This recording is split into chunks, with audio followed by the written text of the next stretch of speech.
היינו מבוטחים הרבה שנים, ואז מיכל קבעה פגישה עם אבי מבאס פיננסים.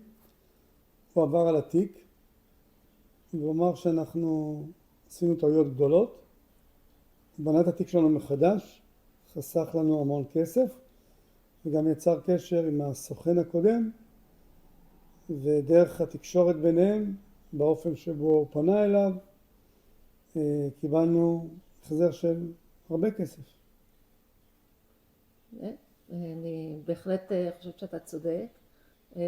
הדבר שנתן לי הרבה ביטחון זה שאני לא מבינה בעולם הזה, וכשאבי נכנס לתמונה אז הייתה תחושה שאנחנו בידיים טובות. הוא לקח את כל החומר, לא ויתר על שום מסמך, עבר על כל הדברים, הסביר לנו מה הוא עושה, שזה מאוד מאוד חשוב לכל התהליך, ובסופו של דבר הוא אכן מצא כפילויות ודברים לטובתנו, ולא ויתר עד שסידר את הכל, ועל זה אנחנו מודים לו מאוד. ועכשיו אנחנו תקועים עם עודף כסף.